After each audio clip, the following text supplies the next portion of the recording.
Well, welcome everyone to our keynote session for the TxQMC Connections inaugural conference. I'm really excited to have Dr. Brooks here.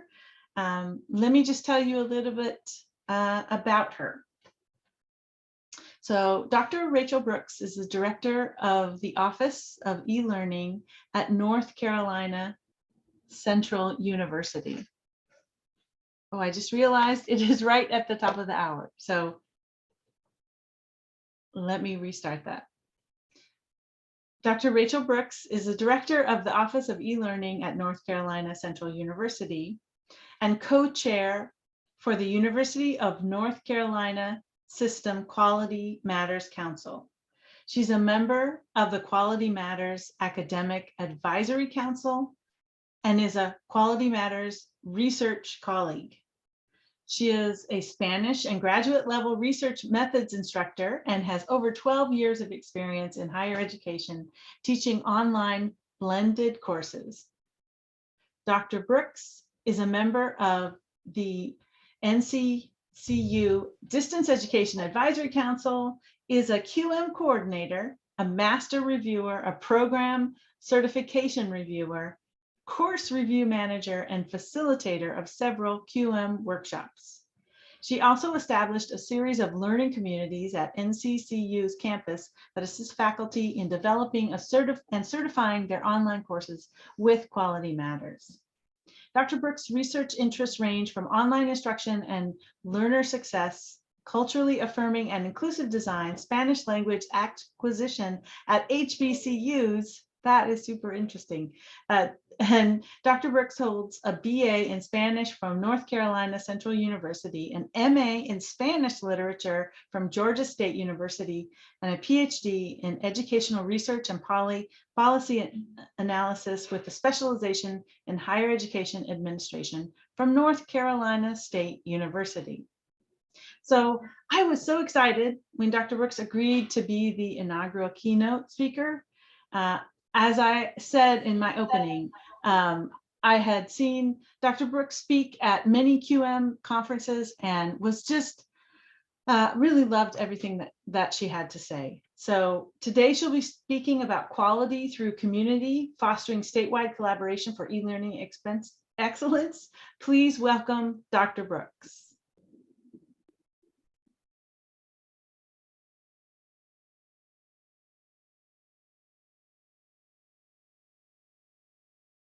Thank you so much. It is a pleasure to be here with you all and to serve as your inaugural keynote speaker. I'm so delighted to be with you and excited to be able to share some best practices, strategies, some successes and some pitfalls that we encountered in our University of North Carolina system that we can share with you as you are thinking about the work that you all are doing within TxQMC.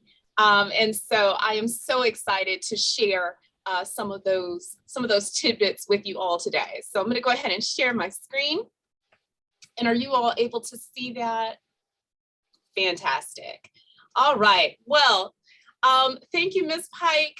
As she shared, I will be sharing with you just some ideas as it relates to how you can support quality through community efforts, and specifically looking at how you can utilize the various networks that you have within your statewide system to support quality throughout your campuses. So we're going to jump right in. We're going to first start out by defining this challenge. What exactly is it that we are addressing as we are thinking about how we can support our campuses? What exactly is the role of digital learning in this space? How we can promote collaboration, and then what does this look like as we move forward together, not only as a system within Texas, but as a broader community within Quality Matters. So as we think about our challenge, what exactly is this challenge that we're facing, that we're trying to define? And so one of the things that we did in our University of North Carolina system was to kind of perform a needs assessment to see where our campuses were, and to identify what were some of the issues that they were facing, and ideas that they had around how our system could work collaboratively to support them. So we asked ourselves, what do our campuses want from our statewide systems? And some of the salient themes that came from this were the need to support relieving some of the burdens that our campuses faced fiscally, as well as it related to human resources. Many of us found ourselves trying to be innovative on a budget, as we are sure that many of you also have encountered. And so one of those considerations also dealt with shared services. How could we collaboratively, acquire contracts such that our campuses could utilize a variety of software, tools, and services at a much lower price that allowed us to be fiscally responsible? We also wanted consistent support as we were engaging in different digital learning and e-learning initiatives, as well as faculty recognition of our staff, our instructional designers, our administrators who were going above and beyond, and the various ways in which they were contributing to our campuses. Now, at the campus level, we also noticed that there were a number of concerns. There was apprehension around not being able to adequately address the challenges that we were facing. For many of our campuses, the responsibility and the onus for organizing these collaborative efforts fell heavily on our institutions. They were very much grassroots. The consortiums that we had, the collaboratives that we had within the UNC system were created from the ground up. And so we wanted to have a system-wide concerted effort to help us address our needs. We also found ourselves having to deal with very short, expedited timelines, and the need to report on these initiatives that we were implementing that caused some challenges as far as meeting those deadlines and those needs.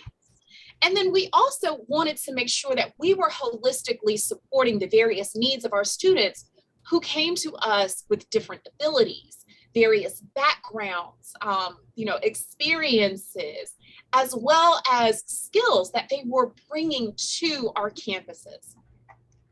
There were also concerns regarding the fact that we were campuses representing different sizes, resources, and priorities as it related to our missions, but we were often held to the same measurements, the same standards.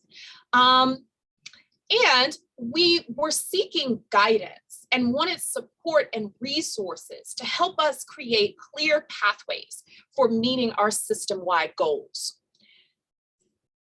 Now, I'm certain that many of you have also faced similar challenges. And if you haven't yet clearly addressed them, throughout the talk today, I'm going to share with you some questions that you might consider as you are thinking about how you can perform these types of assessments and to enhance the work that you are doing collaboratively statewide. So I encourage you to think about, who are your target learners? At the institutions where you are providing instruction, who are the students that are coming to you and what are their unique needs? We know that times have changed, priorities have changed, especially as it relates to what we've encountered coming out of and coming through the pandemic. And so I challenge you to think about, what are the ways in which our institutions have provided e-learning support to our online learners prior to March of 2020? What did that look like beforehand? And then how has that been modified? How have we modified our approach to supporting our online learners within the last 2 years? Think about also what strengths currently exist on our campuses related to quality assurance implementation, as well as what are some of the barriers that exist that might prohibit our growth in these online spaces. And I want you to think about how can your institution leverage the resources that are available to address the needs that we are identifying. So we want to perform this self-assessment to help us get an idea of what are the challenges that we're facing, not only within our own institutions, but statewide, because that information is going to help us as we're moving forward in identifying ways in which we can support one another across the system. Now let's think about the role of digital learning. As we delve into digital learning and e-learning, especially as it relates to statewide, we want to think about, as a system, and, within the University of North Carolina system, we had to think about what are our priorities? What are the goals that we are working toward? What are the needs that are being identified? The charges that are being provided from the individuals who offer policy to our campuses, as well as what are our campuses' needs and expectations. And so in order to have or to see success in the various initiatives that are happening on our campuses, we will need to identify what exactly is the role of digital learning and how are we defining that. So I want to challenge you to, in addition to the role of digital learning that exists currently on your campuses, I want us to explore some additional opportunities for broadening the impact of the various initiatives that exist that are happening right now in Digitex and TxQMC. So think about performing that comprehensive needs assessment. Over on the right, I have some information related to a type of environmental survey, an online learning environmental survey that we conducted within the UNC system and that we're planning to expand. But some of the goals that existed within this survey dealt with gauging the satisfaction of online services that are currently being provided. We are working collaboratively to offer these services. And so it's important to understand how that is impacting the work that's happening within our campuses, as well as where there's opportunity for growth. So let's see how our campuses may be satisfied or may identify opportunities for growth related to the current services that are being provided. You want to identify developing areas for need among our institutions. And so we know that needs change, especially as we are rapidly expanding our online programming, and we have identified new and sometimes untapped areas of need as we are coming out of the pandemic. It's going to be important to investigate the efficacy and opportunities for faculty development. So as we are engaging in professional development for our faculty, as well as our instructional design and instructional technology staff, we want to think about opportunities for growth. Listen to our faculty and our instructional design colleagues to find out where they are sharing how they want to see their careers continue. What is the trajectory that they are planning for themselves, and how can we support that? And then we also want to make sure that we are establishing a consistent campus-informed method of evaluating the impact and effectiveness of our system-wide initiatives. So in doing this comprehensive needs assessment, I encourage you to engage your campuses in providing survey data related to digital learning implementation. Our campuses are incorporated digital learning in various ways. And so it's going to be important to understand at that micro level, what are they doing and what are the successes and challenges that they see they are facing.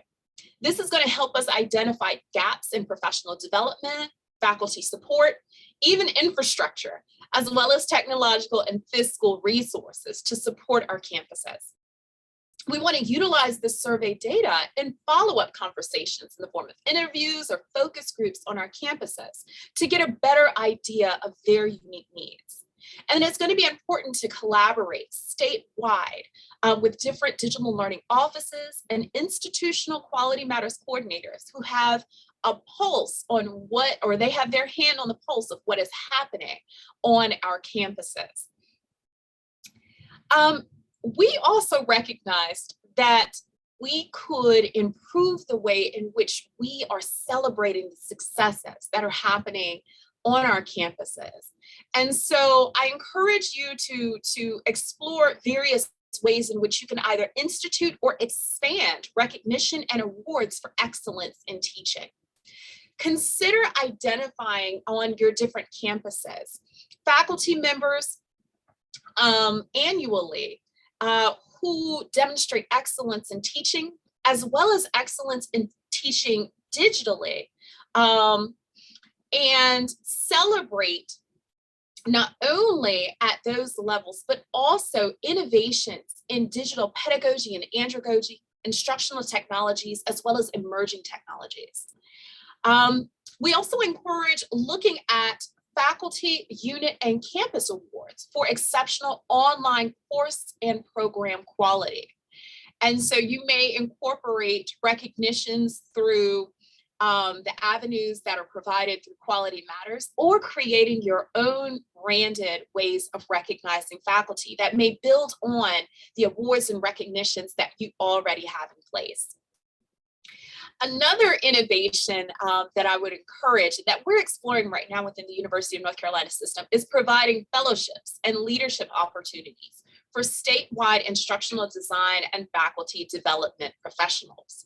Many of our colleagues who receive these types of fellowships and leadership opportunities often come from the faculty, which is exceptional. We want to recognize our faculty, but we've also realized the invaluable support, assistance, and expertise of our instructional design and instructional technologist professionals. And so I encourage you to think about ways in which you can highlight not only the contributions of these individuals, but also support them in continuing in their professional growth through these types of fellowships and leadership opportunities. So as you're thinking about how you are going to continue the growth that's happening statewide, I encourage you to identify what are your system level priorities. So think about the various accreditation standards, the institutional goals and programmatic guidelines that shape e-learning within the state of Texas. When responding to the COVID-19 pandemic, I encourage you to think about what role did your e-learning, online learning, and distance education units play in ensuring continuity of the work that you were doing? And how have the operations responsibilities that are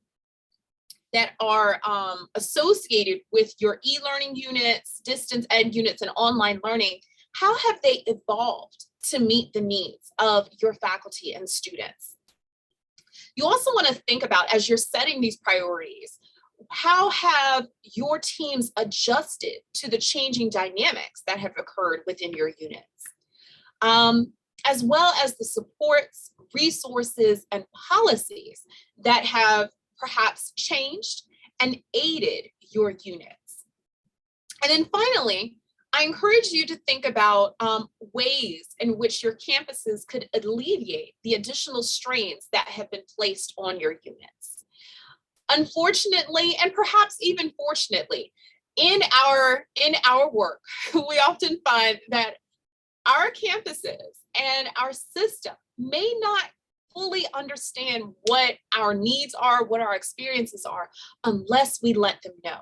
So this is an opportunity to really think about and articulate from your unique perspective and expertise. What are the challenges that you're facing? What are the priorities that you have been presented or that you have identified?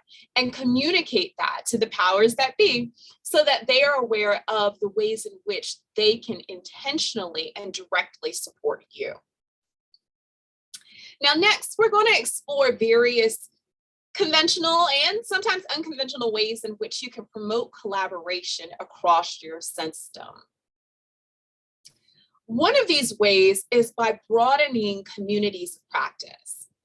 And so in this section, we're going to think about and we're going to explore some opportunities for broadening communities of practice. And I'll share some specific examples of how we've done this within the University of North Carolina system. One of the ways that I would recommend is by engaging in something comparable to a technology think tank.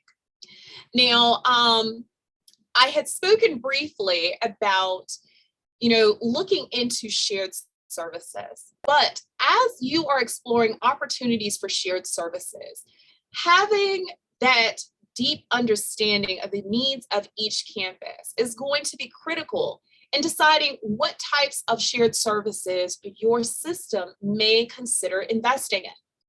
And so one way to be informed and to get information about the needs of these campuses is to develop technology think tanks that could be comprised of individuals representing each of your campuses to help engage in the vetting process. They could test technology for ease of use and efficacy, as well as efficiency.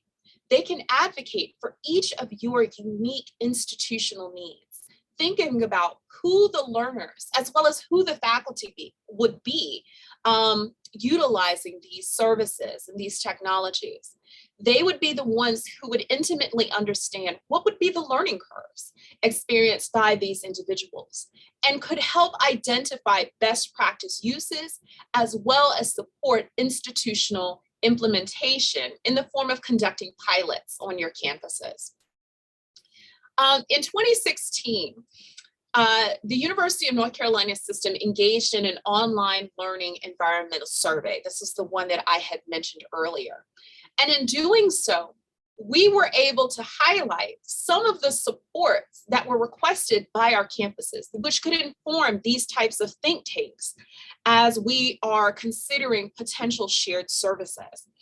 Some of the requests were support related to tutoring for online students, online test proctoring, 24/7 help desk support. They wanted market assessment to support planning and expansion, as well as faculty development related to digital learning. And so conducting similar needs assessments in the form of environmental surveys or connecting with the campuses could help illuminate what are those areas of need that your campuses know on their own what they would like to see happening at a system level, which could inform shared services. Now, another opportunity for broadening communities of practice could present itself in the form of the creation of open educational resources, which could be shared by your campuses. Now, this is, and I'm gonna show you an example of an initiative that we utilize within the University of North Carolina system to create a course collection, essentially. And so this was done to support faculty who were teaching high enrollment courses. And we brought together groups of faculty in these areas, instructional design teams, librarians, to develop open educational resources in the liberal arts as well as STEM courses. And they included areas, some of the areas listed below, but we also are exploring opportunities to build on that. So our primary focus were the STEM courses, introductory STEM courses, or courses that were consistently taught across our institutions. We do have 17 campuses within the University of North Carolina system, and these were the primary courses that had been identified. We have since added to them as far as target courses, which now includes some of the liberal arts courses that you see on the screen, such as English composition, history. We are thinking about adding political science, as well as speech and world language courses. And so in developing this, we're going to take a quick peek at an example of this. But we brought together several teams of individuals, again, representing instructional designers, faculty, and librarians. And we created hundreds of open educational resources. Now, these slides will be available to you, and you will have access to these open educational resources. And we encourage you to take advantage of them, modify them as you see fit. They all have Creative Commons licenses on them, and so you are welcome to modify them and to utilize them in your own work. But these OER were created in essentially a 5-week period. And so I don't recommend an initiative happening in such a short time frame. But this really demonstrates the strength of relying on one another within a system to be able to create a massive amount of open resources that could be utilized by thousands of faculty across our statewide system. And so before we go into that, I want to give you a sneak peek at these OER. And so this is the landing page, like I said, that you will have access to, our UNC system course enhancement and OER collection, which breaks down really the links to the different collections that were provided. And one of them that we're going to explore, and each of them delve deeply into essentially what you are going to see. So we're going to take a peek at one of the course collections. This is the Anatomy and Physiology course collection.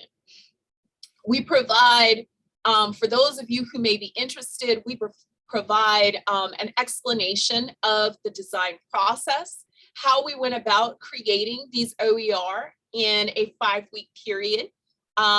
Each team had 5 faculty experts, 2 instructional designers, as well as a librarian representing a variety of campuses.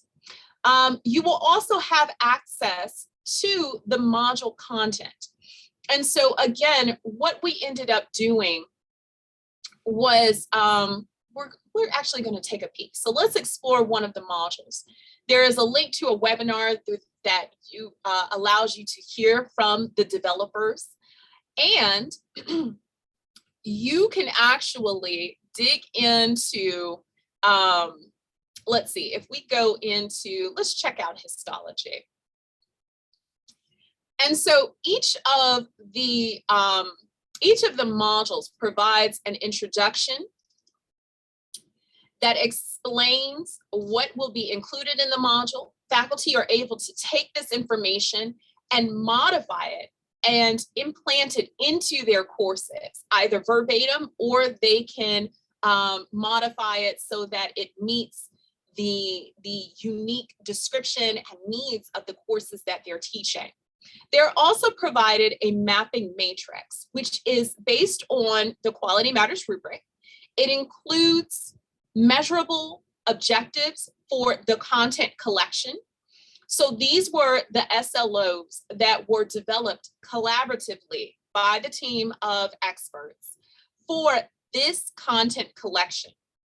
They also identified what were the objectives in measurable terms for this particular module, understanding that it is representative, but not necessarily identical to what would be utilized in every Anatomy and Physiology 1 course. However, it was developed to create a foundation for faculty to build upon. And so they could use this information as well as the aligned assessments. It demonstrates what are the relevant SLOs, the module level objectives as it relates to the ones that are listed above. It includes the various instructional materials as well as course technology. And so they can see of the OER that were created in this module, they could then delve into each of the learning activities or instructional materials.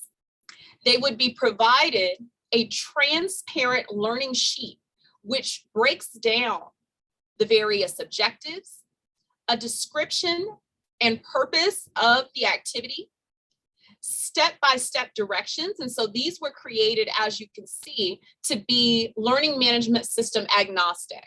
At the time of the development of these OER, we had 4 learning management systems that were being utilized throughout the various 17 UNC system institutions. We had Canvas campuses, Blackboard, Moodle, as well as Sakai. And so we wanted to make sure that the OER that were created were developed in such a way that they could be utilized and modified to fit the needs of the various campus learning management systems. There were also suggestions as it related to the evaluation criteria for that particular assignment or assessment, as well as a list of the various materials and technology. And so faculty could utilize this information, and instructional designers could work with faculty using this information to build out the different modules within the courses to support faculty who would be teaching these high enrollment courses. We also developed a faculty resource guide, which broke down an explanation of these OER, as well as recommendations so here we have an overview of the process for those of you who are interested in learning more about how we went about doing this, as well as an explanation in great detail of each module and suggestions for implementation of these resources. And we also provided direct links to the respective e-learning and online learning professional development units for each of our campuses for easy access. And so this content collection and this approach was utilized for each of the courses that you saw listed. And so it was just a helpful way to provide this level of support to our faculty in a very short time frame to meet a quite immediate need. Now, another recommendation that I would like to share with you all relates to instituting these statewide collaborative networks. So I encourage you to think about, similar to the approach that we utilized within the UNC system, what are some of the ways in which you can collaboratively work together and really build off of the energy and essentially the synergy that's being created through Digitex and TxQMC to leverage the strength of your campuses. This allows for cost-effective ways in which you can provide various solutions to some of the e-learning challenges and needs experienced by your campuses. Below, I have some recommendations for some potential digital learning networks that you might explore. So one is the Digital Accessibility Training and Integration Network, a network of individuals who have expertise and deep interest in promoting digital accessibility to support campuses as they explore ways in assisting faculty and instructional design teams in ensuring content is accessible digitally.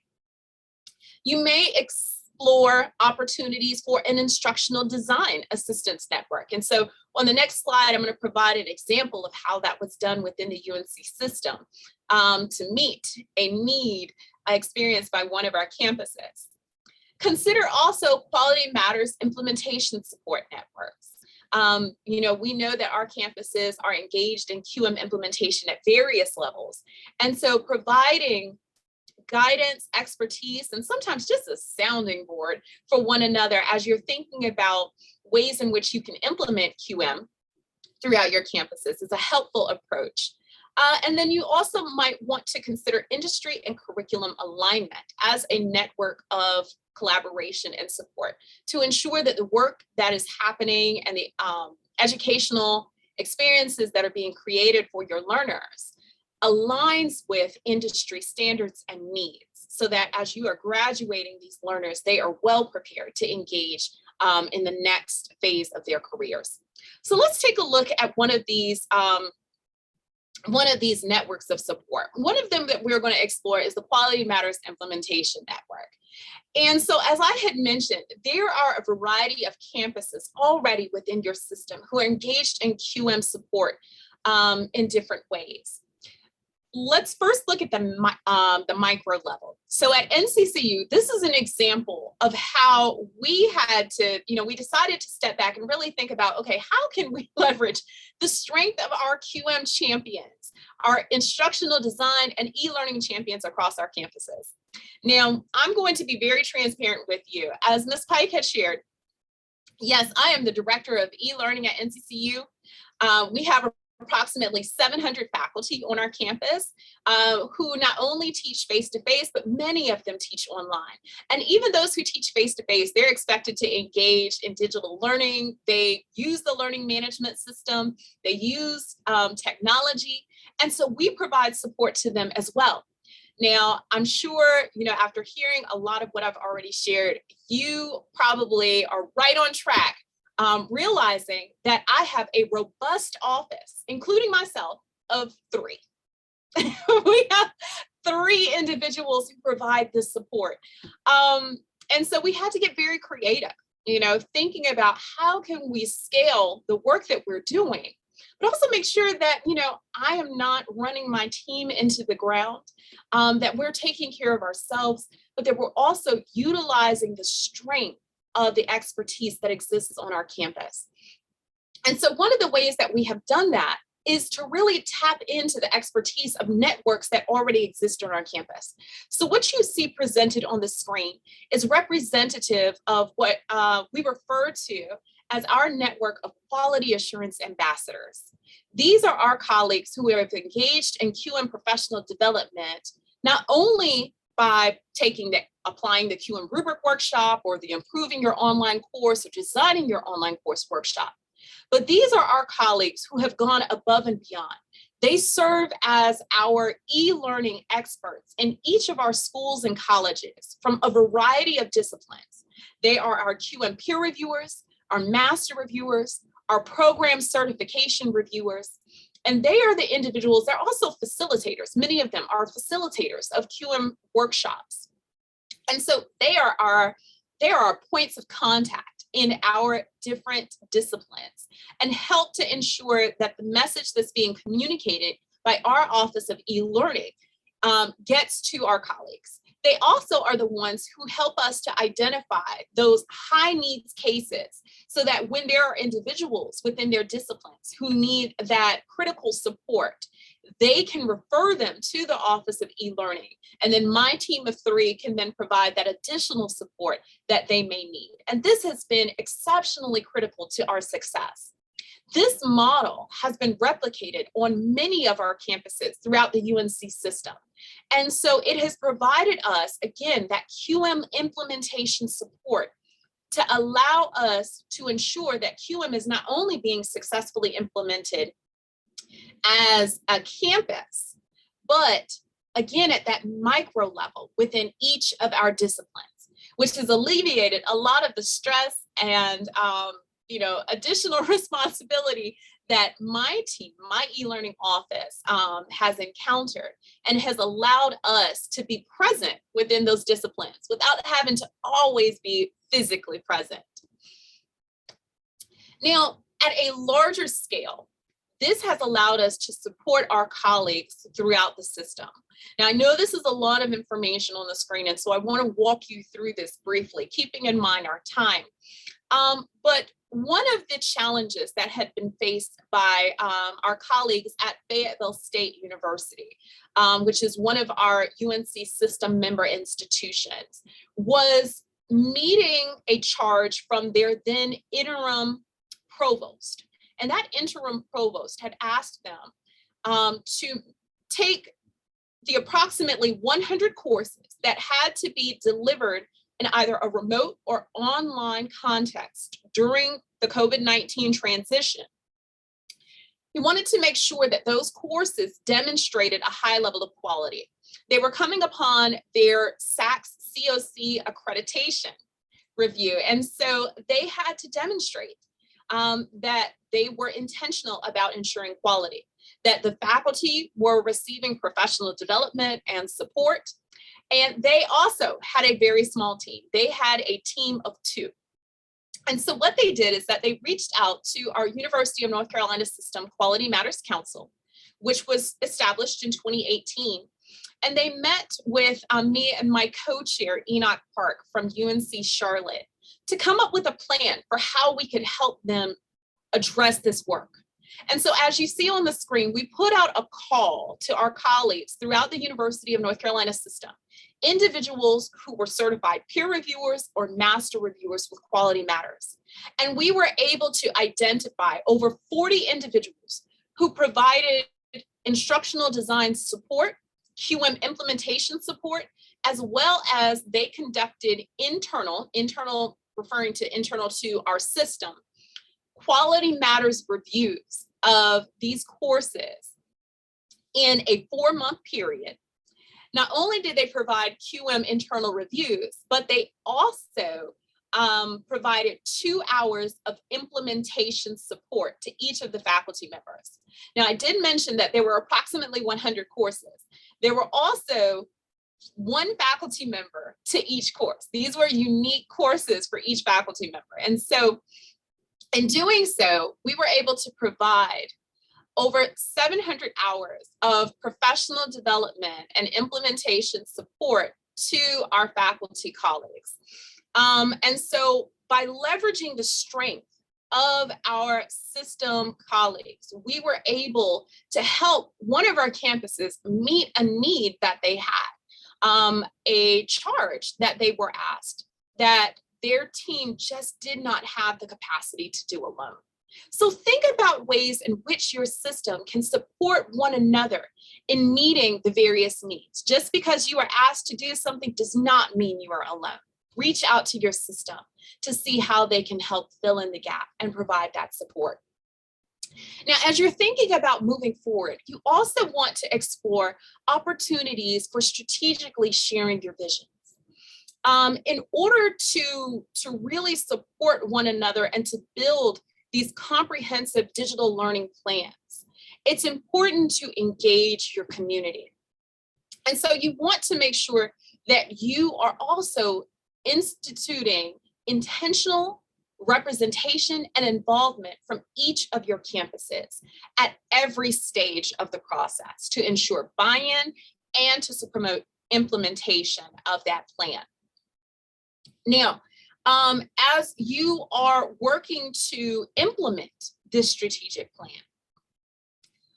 you want to consider what are those performance indicators that will help ensure that you are meeting the goals across a designated timeline.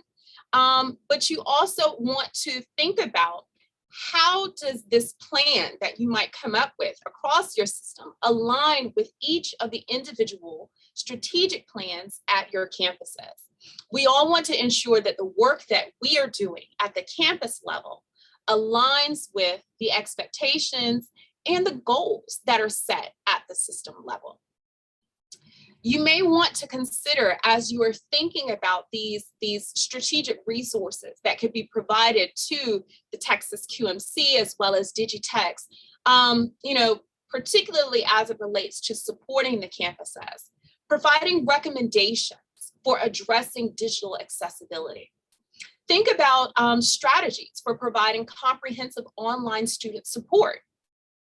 Many of the campuses within the UNC system found themselves wanting to provide certain levels of strategic, student support that others might have, but, we just didn't have the capacity. So by engaging in these conversations, thinking about, for example, shared services or utilizing the resources that could be shared across campuses, we were able to explore, and we're continuing to explore, ways in which we can support our own students. You want to think about providing guidance for reporting on these key metrics. Some of your campuses may have more experience in reporting out to the powers that be what you are doing and how that aligns for the various accreditation expectations that you have. So engage in conversation with one another to learn about ways in which you can efficiently report on the work that you're doing and tell your stories. You also want to think about suggestions for building buy-in for campus leadership. Reach out to the campuses who you may see have success in implementing Quality Matters and just digital learning quality assurance initiatives, and ask them, how are you doing this? What kinds of conversations are you having? What are the challenges that you are encountering? And how are you working through those challenges? And then thinking about your unique institutional context and applying that or those approaches in ways that meet the needs of your institutional constituents.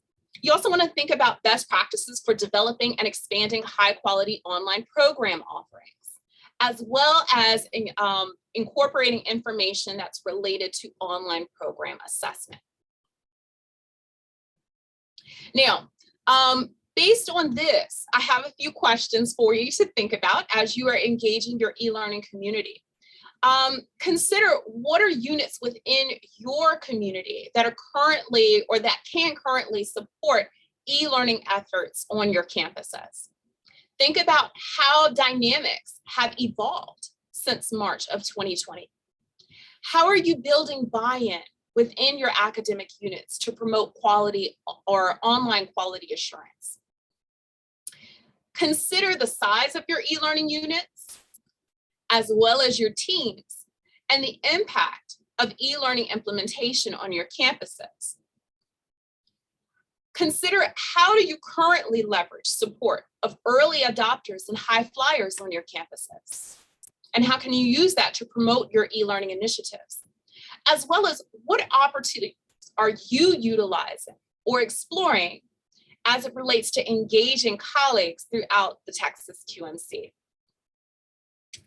Now, in our last portion, as we think about forging ahead together, I want to offer you some strategies that you can consider, as well as to reflect on those that you may already be utilizing and how you can expand them to support the continued growth of each of your member institutions. So we know that particularly as it relates to our Quality Matters statewide consortiums and collaboratives, we are recognized globally as pillars of excellence in digital learning. And so as we think about moving to the future, we want to consider how we can meet the needs, address the needs, and invest in the work of these colleagues who are keeping our systems moving. Consider, for example, digital learning research consortiums. We want to think about how we can continue to engage in not only research for innovations, but also what are we currently utilizing and exploring the impact of the work that we are doing. Think about building on the strength of those within your systems who are already engaged in research and those who may be interested.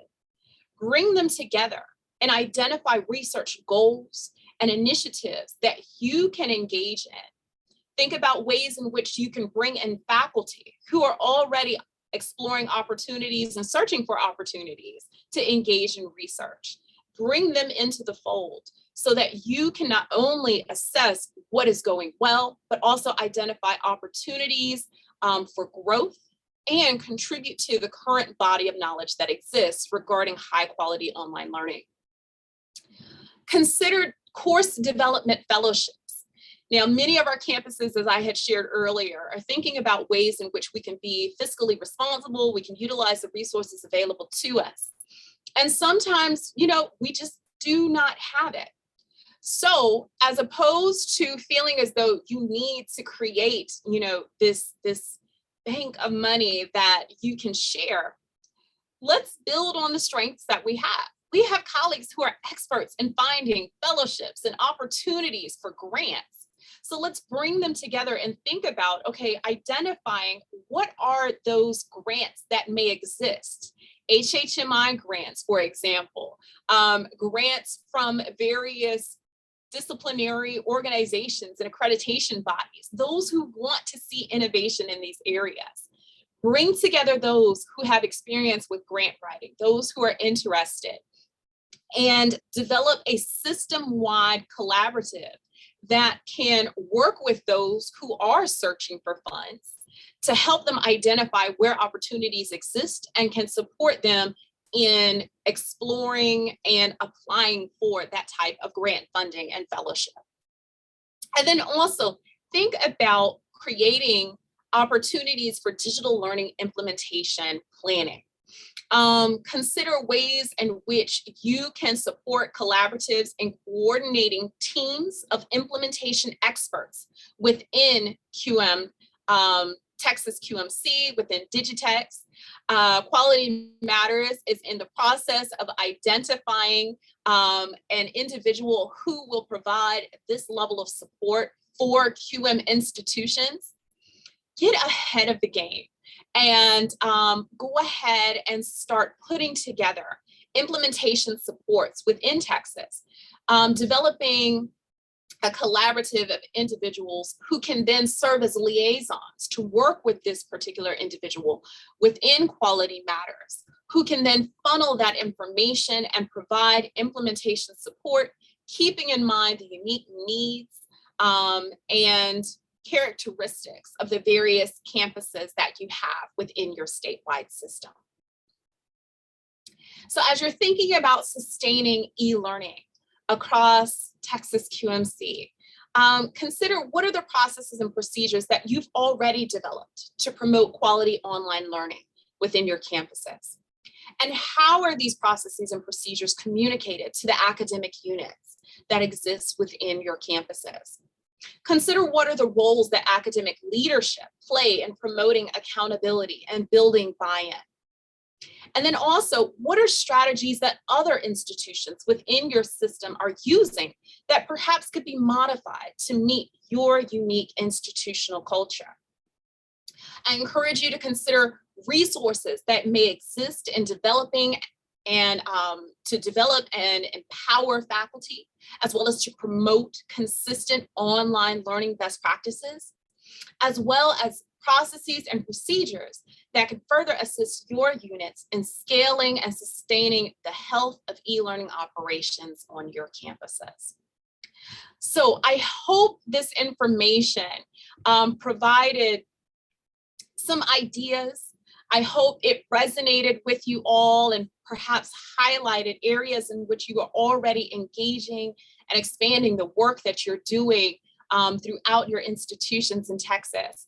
And then I also hope that it provided some insight as far as, how another system and other campuses are engaging in this work and provides a foundation for you as you are exploring additional opportunities to support and engage your campuses statewide. So I am going to turn it back over to Ms. Pike, and I am available and more than happy to answer in the remaining time that we have any questions or expand a little bit in more detail. This was a lot of information in a short period of time, and I have so much more I'd love to share with you. So if there's anything that I can point in your direction, I would be more than happy to do so. Well, thank you for all of this incredible information. I really love that connection between OER and QM. I do a lot of work in OER, and sometimes I'm not sure exactly how to connect those two. So I love this example that you've given of how to do that. I also really love what you said about celebrating the success, not just of the faculty, but of the instructional designers and instructional technologists. In the couple minutes that we have left, I just wanted to ask if anybody has any question. You can put it in the chat, and I can read it to Dr. Brooks.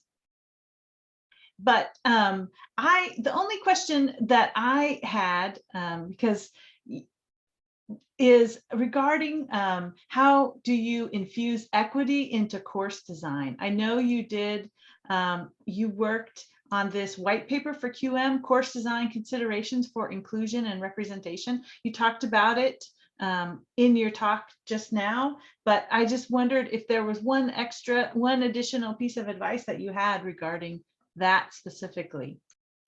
Absolutely, and thank you for asking that. So I am going to share with you, if you did not have an opportunity to attend the most recent QM research webinar, my colleague, Dr. Siobhan Day Grady, and I explored this in some detail.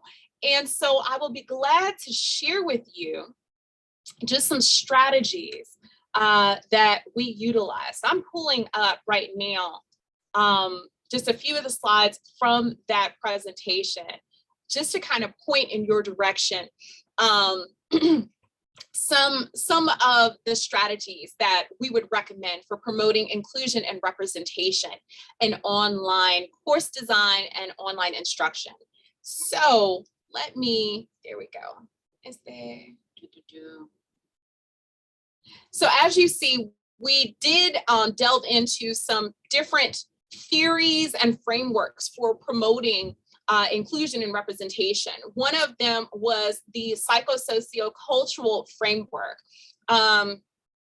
which was based on, or it was focused on retention and looking at, what are the factors that contribute to the success of Latino and Latina students in higher education. And so it delves into this psychological component, the social component, as well as cultural. And so I will also be glad to share a link to these slides so that you can go into that further. I know we have a short amount of time, so I'm not going to go too deeply into it. But as you can see, we provide some recommendations for some best practices that could be utilized, as well as their alignment with various QM rubric specific review standards. And so some of them might be, acknowledging the concerns of your students, making sure that you are providing consistent check-ins and discussing with them, especially for your learners who may have various accommodations, discussing with them, what does applying accommodations look like in your courses? We encourage the use of voice and choice, and encouraging your students to share their perspective and their unique experiences, and highlighting the fact that, our learners bring with them diverse skills, backgrounds, as well as various ways of knowing that may not be, part of the mainstream, when we think of American education, but particularly at our minority serving institutions, they are considered mainstream. I do teach. North Carolina Central University is a historically Black university. We have a high population also of Latino and Latina students. And so one of the things that we do is really emphasize the importance of celebrating diverse ways of knowing and engaging our learners that are not necessarily, teaching at our students, but are pluralistic in their approaches as well as collaborative. And so we also encourage, presenting instructional content that is representative of the backgrounds of our students, their experiences, and providing opportunities for them to see themselves in the scholars that we present to them, which allows them to see themselves, their future successful selves. We strongly believe in you can't be what you don't see. And so as we're thinking about in creating, our courses and selecting our instructional materials, really stepping back and taking an assessment to evaluate, who are the voices that we're highlighting, who are the scholars and the experts that we are setting as the authority of the content that we're presenting, and are we unintentionally, perhaps, silencing voices? Are there other scholars that we can bring into the fold to ensure that our students are receiving diverse perspectives and hearing from a variety of voices, which supports that inclusion representation that we aim to see in the learning experiences that we're providing to our students? Well, thank so you. So this goes into much more detail, and I'll be glad to share that with you. Yes, and in the chat, I shared the link to the white paper itself, but yes, you're right. The whole webinar is on the is on the QM website. Well, I just want to thank you. This was amazing. I've really enjoyed talking to you, and have a great rest of your day. I hope you can join some of our other sessions. Thank you so much. Thank you. Yes, thank you for the invitation. Thank you all. Yes. Take care.